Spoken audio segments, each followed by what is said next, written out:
Salut, c'est Trado, je vous propose aujourd'hui l'analyse technique de CGG, valeur martyre de la côte parisienne. On va voir ce qu'on peut en retenir. Alors voilà ce qu'il faut d'abord savoir, c'est qu'il ne s'agit que d'une analyse technique. Je ne suis absolument pas habilité à faire du conseil financier. Il faudrait que je connaisse votre situation, il faudrait que je connaisse votre aversion au risque. Je ne suis qu'analyste technique et trader compte propre, mais pas conseiller financier. Donc il ne faut vraiment pas prendre tout ce qui suit comme des incitations à acheter ou à vendre quoi que ce soit. Alors regardez où on en est avec CGG. Là on est en tendance en données hebdomadaires, c'est-à-dire que chaque bougie que vous voyez correspond à une semaine de cotation. Donc chaque bougie, ça signifie en fait que vous avez sous les yeux pour une semaine de cotation, les plus bas et les plus hauts de la semaine, etc. Et là, ça c'était la semaine dernière. Et on peut le voir, c'est évident, de toute manière, que la tendance est baissière sur CGG. On le voit au fait qu'on soit en dessous d'une moyenne mobile à 30 semaines qui descend. Vous voyez, quand la moyenne mobile à 30 semaines comme ça, elle est déclinante. Et qu'on est en dessous, on dit qu'on est en tendance baissière. Elle est actuellement à 3,7 euros, cette moyenne mobile à 30 semaines. Et on voit également qu'on est en dessous du nuage qui lui-même descend. Et quand on est en dessous du nuage, comme ça, qui descend, on dit qu'on est en tendance baissière. Donc le seul élément qu'on puisse effectivement prendre comme un élément encourageant ici, c'est la montée des volumes qui montre peut-être qu'il y a des phénomènes d'accumulation sur la valeur. Un autre élément intéressant éventuellement à savoir, c'est qu'il y a des divergences haussières. Vous voyez, les cours ont fait des plus bas, mais le MACD n'a pas fait de plus bas. Et le RSI n'a pas fait de plus bas non plus. Ça, ce sont des éléments qui n'incitent pas à acheter en tant que tel, mais qui montrent que la baisse actuelle a quelque chose de malsain. On va terminer cette vision d'ensemble avec la stratégie qu'on pourrait mettre en œuvre pour accumuler du CGG. Alors attention, il faut vraiment savoir ce qu'on fait quand on achète une action qui est en tendance baissière. Mais en tout cas, si vous voulez acheter du CGG, voilà comment moi je m'y prendrai. Et ça repose sur ma méthode d'accumulation rationnelle que vous pouvez d'ailleurs vous procurer sur le site. Et l'idée, c'est qu'il faut comprendre déjà ce qu'est un support et ce qu'est une résistance. Un support, c'est une zone comme ça qui empêche les cours de descendre. 1,34, c'est un support. Et vous avez l'inverse, vous avez des résistances. Des résistances sont des zones qui vont vous empêcher de progresser à la hausse. Par exemple, la zone des 1,71, 1,80 a de fortes chances d'être une zone de résistance, puisque il y a eu un gap, vous voyez, il n'y a pas eu de cotation entre les plus bas de cette bougie et les plus hauts de cette bougie, ça s'appelle un gap, et traditionnellement, les gaps constituent des difficultés pour progresser. De la même manière, les 2,8 constituent une résistance aussi. On le voit parce que d'une part, on a buté ici sur ces niveaux des 2,8, mais surtout c'est parce que cette bougie, comme celle-ci, montre bien que des 2,8 était un support. On a rebondi dessus.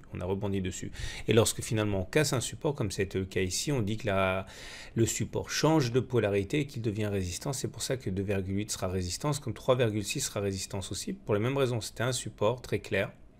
Et une fois que ça a été cassé ici, eh bien, ça a changé de polarité. Donc, les 3,6 constituent une résistance.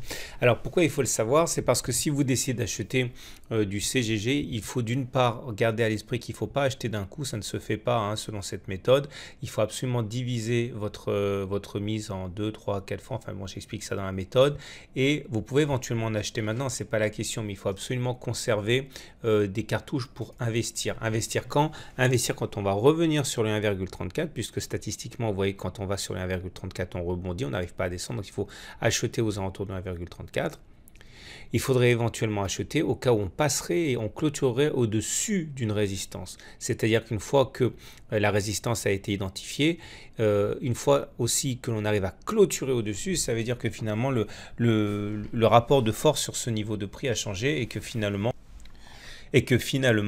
eh bien, les acheteurs ont été plus forts pour ce niveau de prix. Donc ça veut dire qu'on pourra éventuellement renforcer lorsque l'on aura clôturé en données hebdomadaires, donc le vendredi soir, au-dessus d'un de ces niveaux. Donc clairement, le lundi matin, au réveil, on pourra acheter. Donc au-dessus de 1,80, au-dessus de 2,8, au-dessus de 3,6, mais pas juste en dessous d'une zone de résistance. Pas vers 1,71, pas vers 2,8, pas vers 3,6, mais bien en clôture au-dessus. Donc, et puis si les 1,34 cassent, ce qui n'est pas du tout impossible, eh bien, il faudra chercher d'autres supports. Mais pour l'instant, les 1,34 tiennent. Alors maintenant, si on essaie de voir ce qui va se passer dans un avenir proche, il y a de fortes chances pour qu'on aille chercher un contact avec la moyenne mobile à cette semaine, ici à 1,84 euros. Pourquoi? Parce que ça, c'est la Bollinger inférieure. Ça, c'est un moyenne mobile à 20 semaines et ça, c'est à Bollinger supérieur. Et on sait que statistiquement, lorsque l'on réintègre les bandes de Bollinger, après en être sorti, voyez, on était en dessous des bandes de Bollinger, lorsqu'on réintègre les bandes de Bollinger, généralement, on va chercher la moyenne mobile à 7 semaines. Donc ça, c'est ce qui risque de se produire. Et du coup, on peut élaborer des stratégies de court terme. La stratégie baissière de court terme, ce serait la chose suivante, c'est-à-dire attendre que l'on revienne sur la M7 et si on voit qu'on n'arrive pas à la passer, si on voit qu'on bloque dessus, hein, comme ça a été le cas ici par exemple, ou là, et bien dans ce cas, initier une position vendeuse sur CGG pour viser un retour sur le précédent plus bas 1,34. Il faudra au moment où vous entrez que ce qu'il y a à gagner soit au moins 2 fois supérieur à ce qu'il y a à perdre. Et ce qu'il y a à perdre, c'est si les cours finalement repassent définitivement au-dessus de la M7, et bien dans ce cas, il faudra sortir du trade baissier, il ne faudra pas faire de vieux os, mais de toute manière, il faut que la perte potentiel soit 2 fois inférieur au gain potentiel, c'est-à-dire la distance entre votre point d'entrée et les 1,34. Il y a également une stratégie haussière qu'on peut aborder. C'est que si jamais on arrive à clôturer au-dessus de la M7, généralement on va chercher la M20. Regardez ces produits ici. Vous voyez, on n'a pas réussi à passer la M7, mais une fois qu'on a réussi à passer au-dessus de la M7, boum, on a directement été chercher la M20. Bon, c'est rarement aussi expéditif, aussi rapide. Ça prend plusieurs bougies généralement, mais en tout cas, voilà, si on arrive à se mettre au-dessus de la M7 un vendredi soir, eh bien, viser la M20 pourrait être une stratégie assez intéressante, une stratégie de court terme à l'achat. Voilà ce qu'on pouvait dire pour CGG. J'espère que ça vous a apporté des pistes de réflexion. Je vous souhaite une très bonne journée, une très bonne semaine. Je vais vous présenter mon site. Alors, petite visite guidée. Ici, vous trouverez l'endroit pour mettre votre adresse email et ne pas louper les mises à jour au fur et à mesure qu'elles sortiront. Vous pourrez également ici chercher les dernières analyses techniques actions qui ont été produites et je suis certain que vous en avez en portefeuille qui ont été fraîchement analysées. Donc, il suffit de rentrer ici le nom d'une action.